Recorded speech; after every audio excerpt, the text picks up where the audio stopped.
بسم اللہ الرحمن الرحیم. ہارون رشید عرض کر رہا ہوں السلام علیکم ورحمۃ اللہ وبرکاتہ.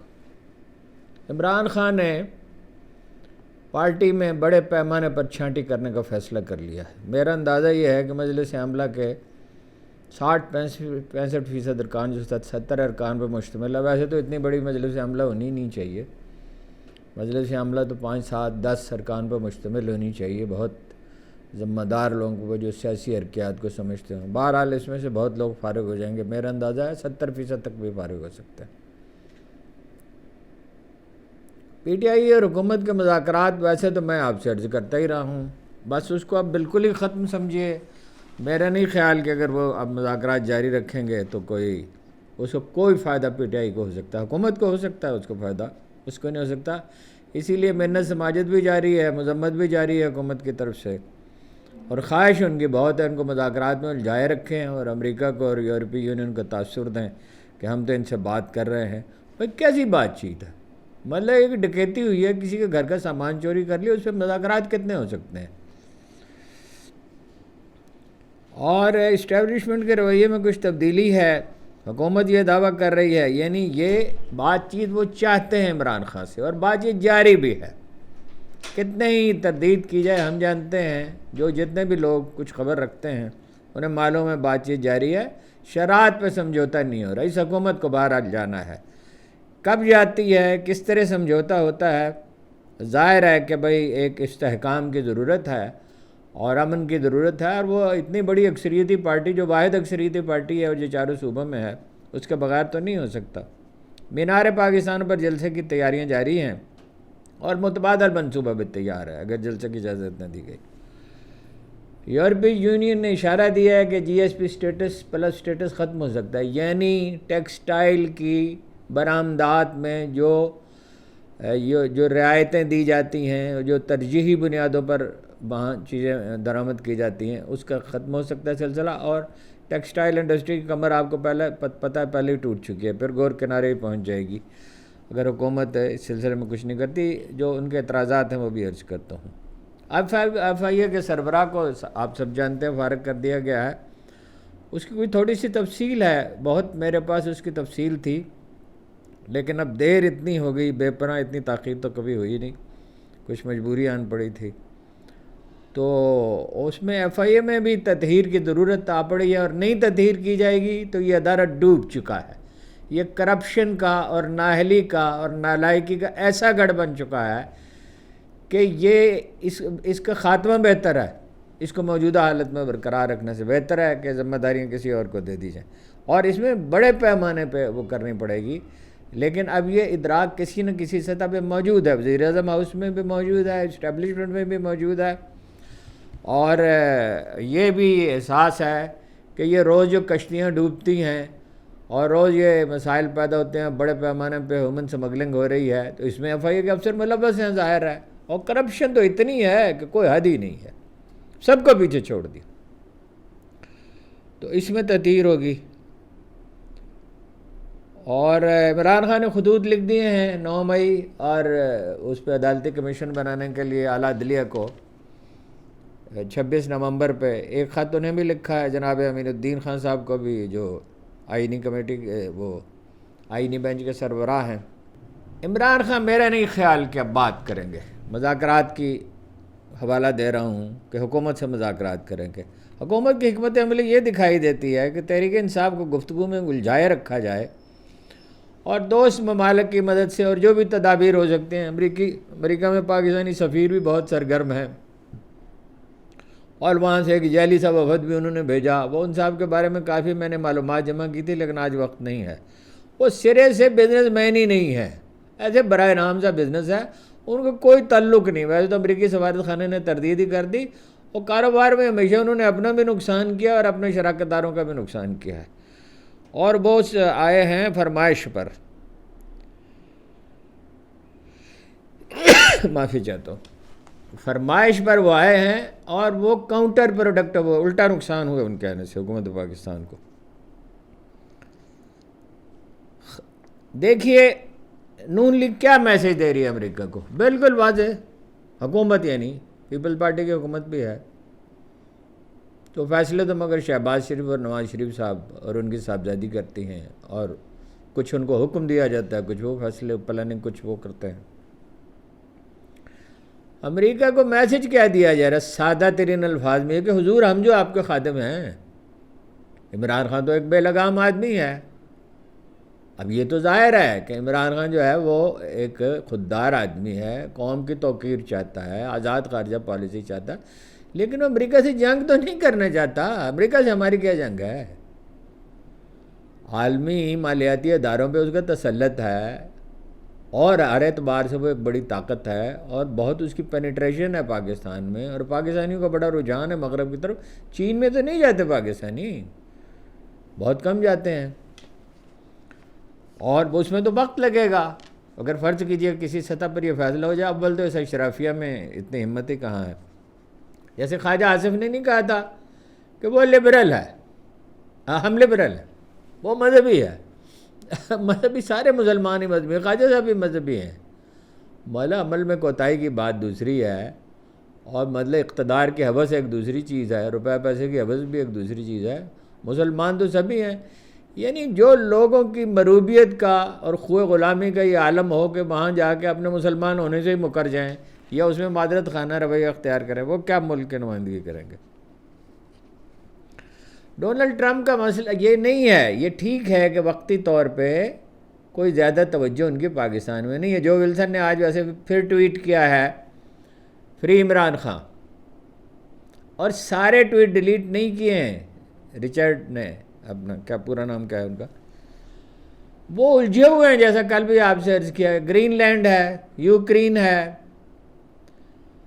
کینیڈا کا معاملہ ہے، کیلیفورنیا میں خاص طور پہ اور پورے امریکہ میں الیگل امیگرنٹس کا معاملہ ہے، اور بڑا واقعہ یہ ہو گیا ہے، وہ چینی جو ویب سائٹ لانچ ہوئی ہے ڈیپ سیک، اس نے 15 آئی ٹی کی جو کمپنیاں ہیں، اس کی آرٹیفیشل انٹیلیجنس کی اور آئی ٹی کی بھی، ان کی مالیت میں 15% کمی کر دیا۔ آپ کے خیال میں 15% معمولی کمی ہے، مگر ان کا سائز دیکھیے نا کیا ہے، اور بہت بڑا نقصان پہنچا ہے۔ پاکستان ظاہر ہے اس صورتحال میں وہ فوری توجہ نہیں دے سکتے ڈونلڈ ٹرمپ اور ان کی ٹیم، لیکن پاکستان اہم ہے۔ پاکستان اس خطے میں ہے جس میں بھارت ہے، اور بھارت سے جو تعلق ہے امریکہ کا وہ مجبوری کا ہے، وہ اینٹی چائنا، چین کے خلاف مہاجرائی کے لیے اس کی ضرورت ہے، ورنہ ان کی بات تو وہ نہیں مان رہے، اور ان کی مجبوری بھی نہیں ہے مانے، وہ ڈیپینڈنٹ تو نہیں امریکہ پہ ان کی معیشت۔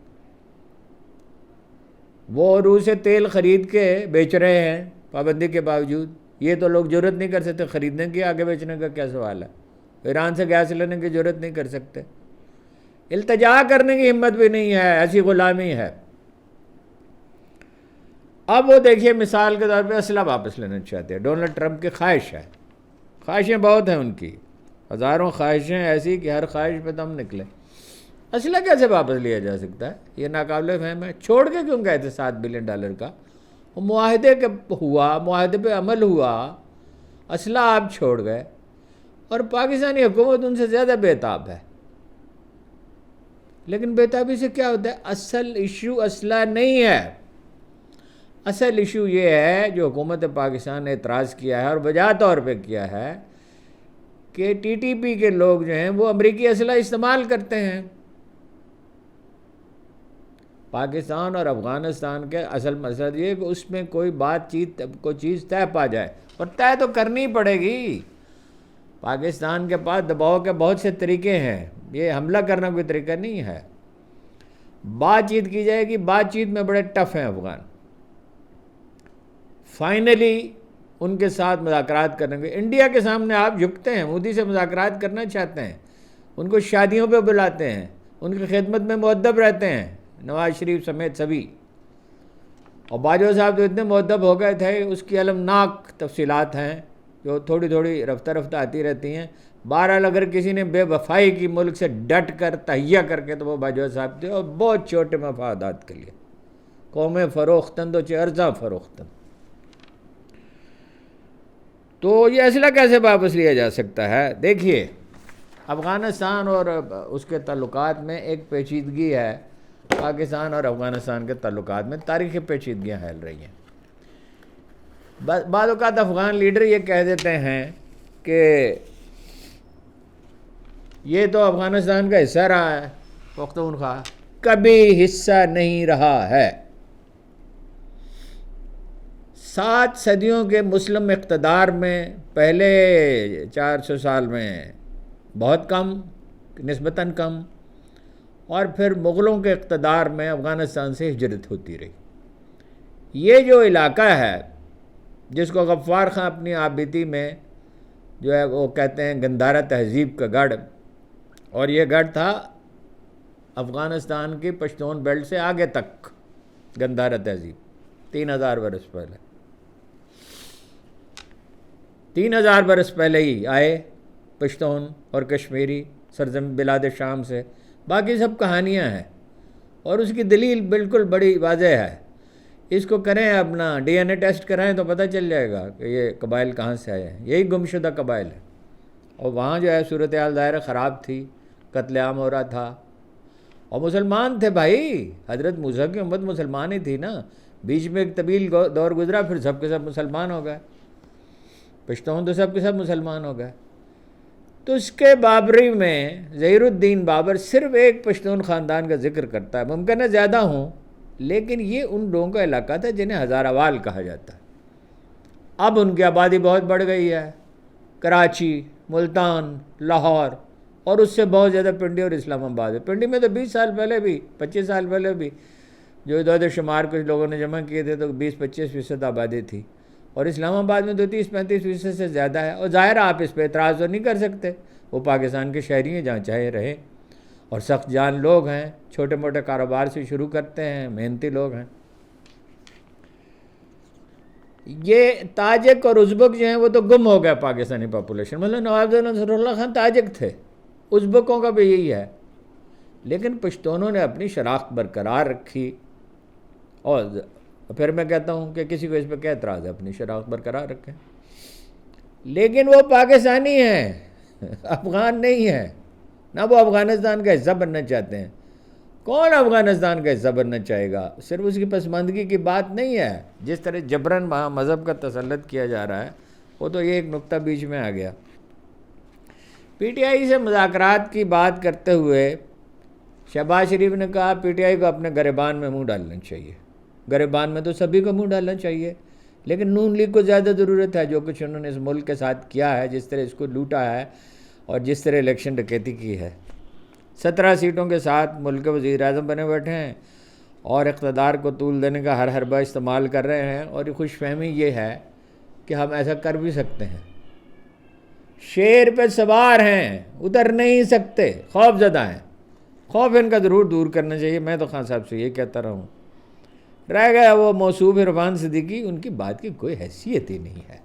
وہ آموختہ دہراتے ہیں، اس پہ توجہ نہیں دینی چاہیے، دیکھنا چاہیے وہ کیا کہتے ہیں. اب مذاکرات کی جو آخری نشست ہوئی اس میں کیا مطالبہ کیا تھا؟ ڈاکٹر یاسمین راشد، عمر سرفراز چیمہ، محمود الرشید اور اعجاز چودھری جو سینیٹر بھی ہیں، اور جنہیں نہیں لایا جا رہا، قانون پہ عمل نہیں کیا جا رہا، یعنی سینٹ کے چیئرمین کے فیصلے کے باوجود ان کی رہائی کا. اور وہ تو مطالبہ تھا ہی اپنا عدالتی کمیشن کو. اس میں غلط کیا ہے؟ اگر آپ کارکنوں پہ اور لیڈروں پہ ظلم و ستم روا رکھتے ہیں، ایسا لگتا ہے بنو امیہ کے دور واپس آ گیا. وہ آپ ظلم و ستم روا رکھتے ہیں. پھر غوث محمد صاحب جو رحیم یار خان کے، ان کو گھر سے گھسیٹ کر لے جایا گیا، اور اس کے ساتھ ہی آپ کہتے ہیں مذاکرات بھی چلتے رہیں. تو دراصل آپ یہ کہہ رہے ہیں کہ ہمیں اپنے آپ پر ظلم کی اجازت دیں، حکومت کرنے کی اجازت دیں، اپنے حق میں دنیا بھر میں لابنگ کی اجازت دیں. اس کی اجازت وہ کیوں دیں گے؟ اس کی اجازت وہ کیوں دیں گے؟ بچے ہیں وہ. اور پارٹی کے حق میں ایک لحاظ سے میں نے آپ سے کہا، کل بھی عرض کیا، اب بھی کرتا ہوں، کہ پارٹی کے حق میں مفید ہے، اس کی چھانٹی ہو رہی ہے.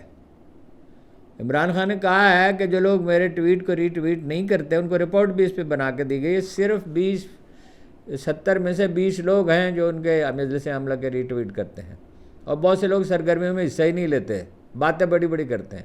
اور یہ بھی کہا کہ جو ٹی وی پہ جا کے موقف ڈٹ کر بیان نہیں کرتے. تو اس میں بہت سے لوگ نکال دیے جائیں گے. اور یا وہ ٹھیک ہے اپنی اصلاح کریں، اب پارٹی کے ساتھ وفاداری جو ہے وہ اس کو کریں، اس کا عملی ثبوت دیں۔ دوسری اہم بات یہ ہے، فریق کون ہے؟ فریق ہے عمران خان اور اسٹیبلشمنٹ۔ نون لیگ کوئی فریق نہیں ہے، اس کو عوامی نمائندگی نہیں۔ کل غالباً عالیہ حمزہ نے کہا شاید یا کسی اور نے کہا کہ ان کے زیادہ سے زیادہ 30% ووٹ ہے۔ کون سے 30% ووٹ ہیں؟ ان کے 10-12% ووٹ ہیں۔ باقی تو اس تاثر کے تحت انہیں کچھ ووٹ مل گئے نا کہ ان کی حکومت بننے والی ہے، ووٹ کوئی نہیں، نہ ان کے نہ پیپل پارٹی سندھ میں نہیں جیت سکتی۔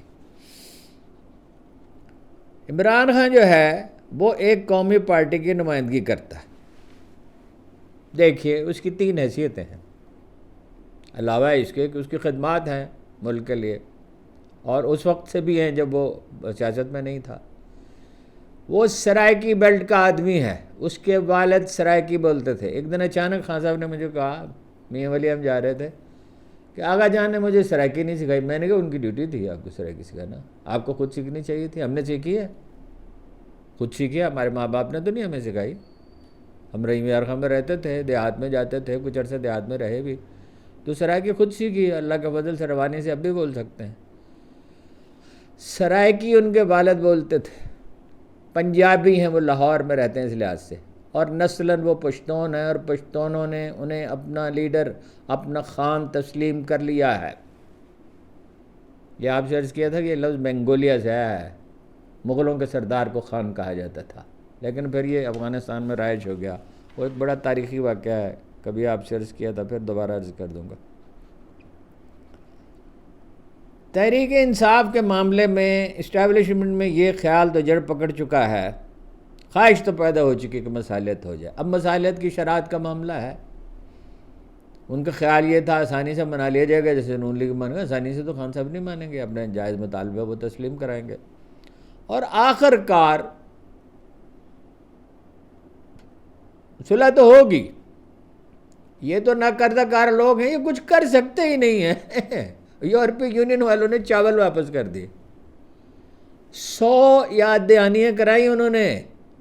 یہ رٹ ہے اس حکومت کی کہ وہ چاولوں کو دیکھنا ہوتا ہے، یہ کون سا کام ہے ایک نوجوان آدمی کر سکتا ہے 4 ہفتے کی ٹریننگ کے بعد، 6 ہفتے کی ٹریننگ کے بعد۔ ناقص چاول تو رہے ایک طرف، جو ہمارا بہت بڑا سورس بن رہا تھا زرعی مبادلہ کا، جعلی چاول بھی ہیں۔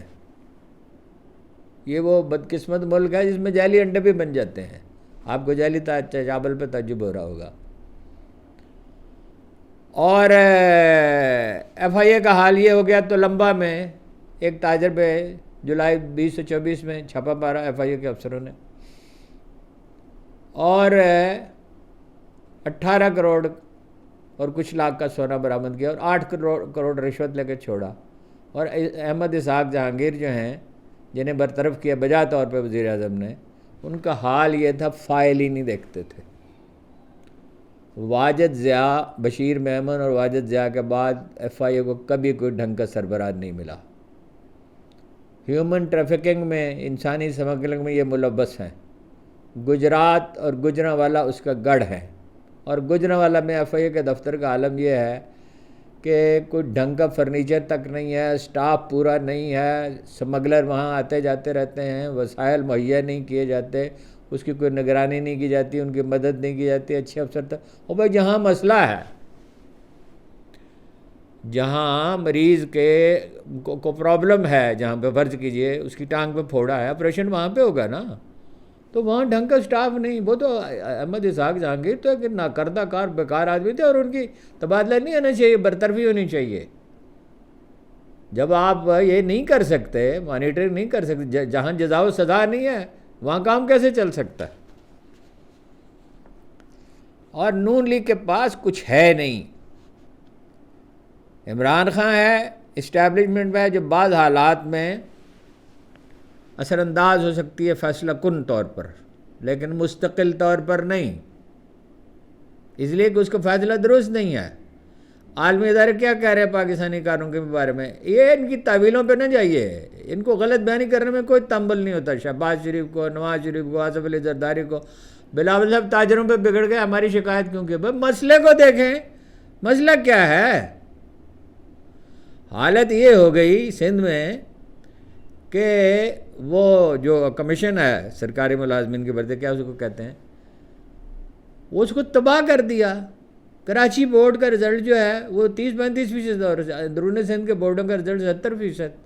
جعلی ڈومیسائل، خالد مقبول صدیقی نے جو چارج شیٹ پیش کی ہے وہ بہت ادھوری ہے، اس کی آبادی کے تناسب سے سیٹیں نہیں ہیں، نوکریاں ان کو دی نہیں جاتی، ہر نوکری جو ہے وہ یا شاہی خاندان اور وڈیروں کی سفارش پہ ہے یا رشوت لے کے ہے،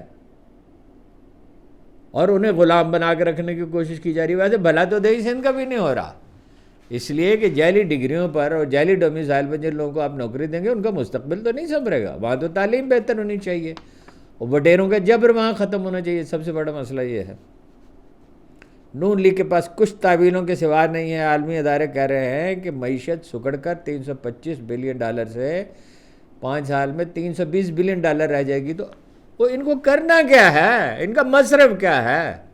جتنی جلدی ان سے جان چھڑائی جائے وہ خود ان کے مفاد میں بھی ہے، اس لیے کہ ری ایکشن بڑھتا جائے گا۔ ابھی تو انہیں معافی مل سکتی ہے، بعد میں معافی بھی نہیں ملے گی۔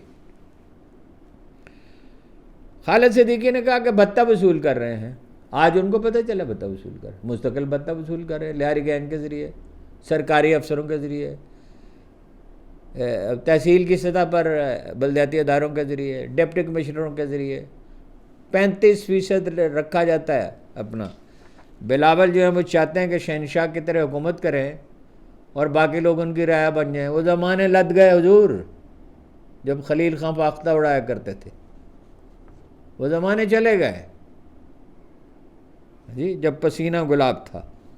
بھٹو زندہ ہے، کمال لاکھوں ٹن گندم چوہے کھا جاتے ہیں، اسکول بند پڑے ہیں، جانور بندے ہوئے ان میں۔ ٹیچروں کا حال یہ ہے، وزیر تعلیم خود کہتا ہے، 2-3 برس پہلے کہتا ہے 1 لاکھ ٹیچر ایسے ہیں جو خود پڑھنے لکھنے نہیں جانتے۔ جعلی اسکول، جعلی تعلیم، جعلی افسر، سفارشی افسر۔ 3 سال کے لیے پوسٹنگ ہوتی ہے پولیس افسر کی، پنجاب میں یہ لیول گرتے گرتے 3 مہینے پہ آ گیا اوسطاً، اور سندھ میں 1 مہینے سے بھی کم ہے بعض جگہ پہ۔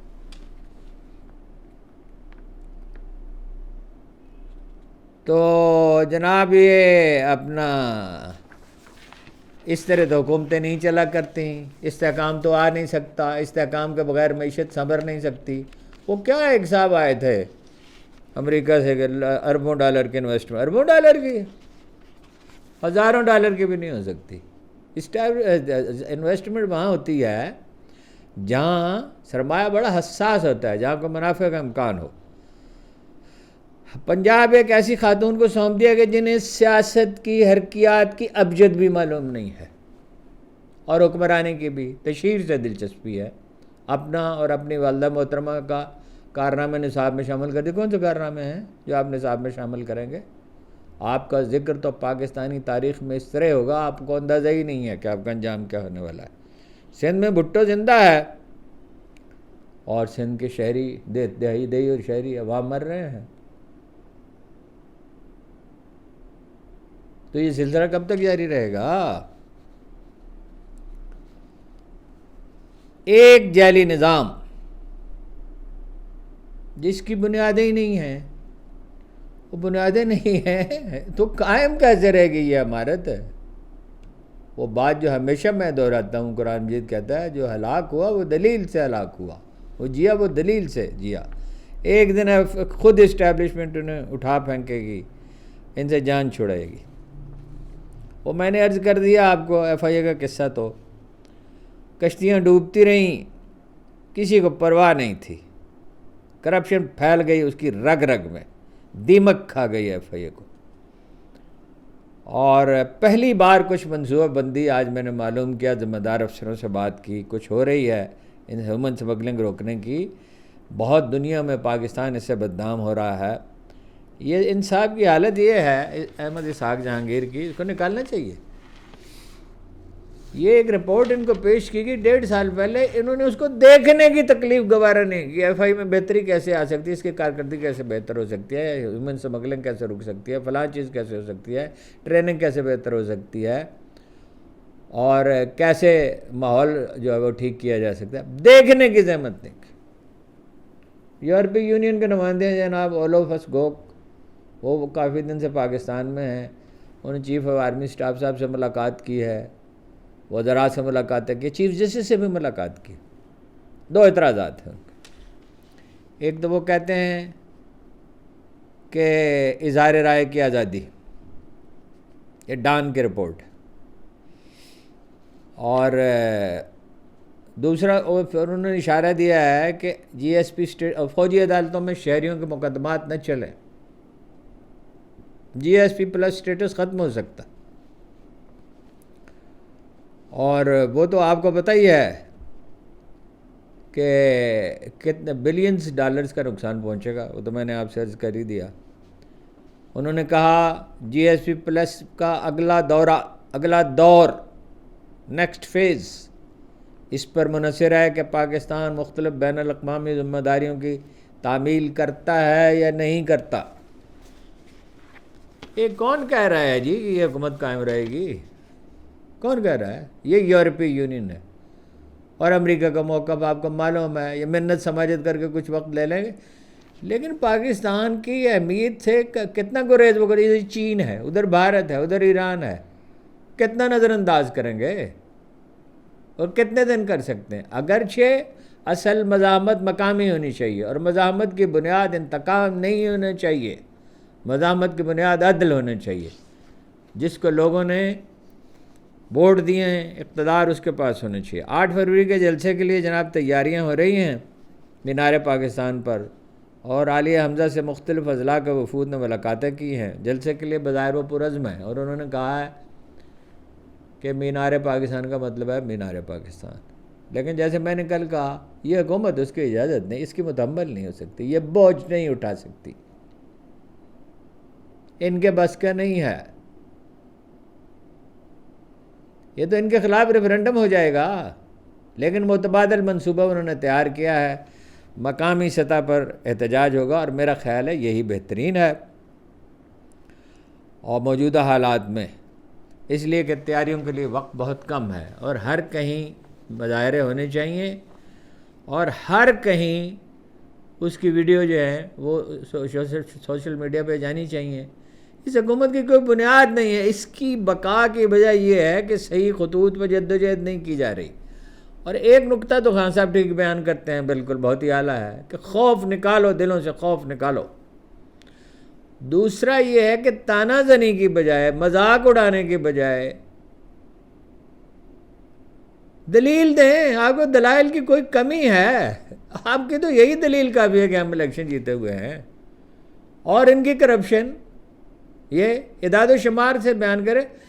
چیخنے کی کیا ضرورت ہے؟ چلانے کی کیا بات ہے؟ شائستہ جمہوری طریقہ اختیار کرنا چاہیے۔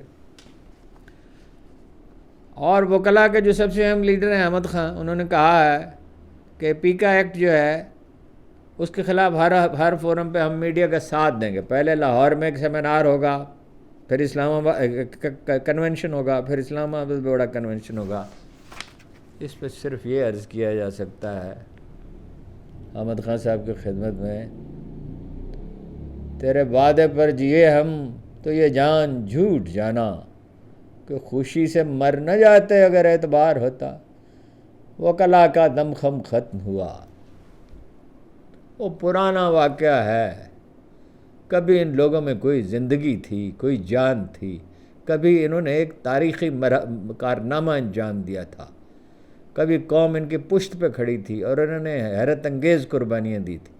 جب اپنی قوت انہوں نے دریافت کر لی تو اسے منفی طریقے پہ استعمال کیا، ہسپتالوں پہ چڑھ دوڑے، پولیس پہ چڑھ دوڑے، اخبار نویسوں پہ چڑھ دوڑے، اور ذاتی مفادات کا ایجنڈا ہے۔ آپ یا اپنے ذاتی مفادات پورے کر سکتے ہیں، اپنی مرضی کے جج لگوا سکتے ہیں، ججوں سے تعلقات خوشگوار قائم رکھ سکتے ہیں، روپیہ بنا سکتے ہیں، اپنے موکلوں سے زیادہ زیادہ فیس لے سکتے ہیں، یا ملک کے لیے کچھ کر سکتے ہیں۔ جو توفیق اللہ نے آپ کو دی تھی اس نے آپ کو خمار میں مبتلا کیا، معاف کیجیے گا، آپ کا وقت ختم ہوا، اب آپ کچھ بھی نہیں کر سکتے۔ آپ کا بہت بہت شکریہ۔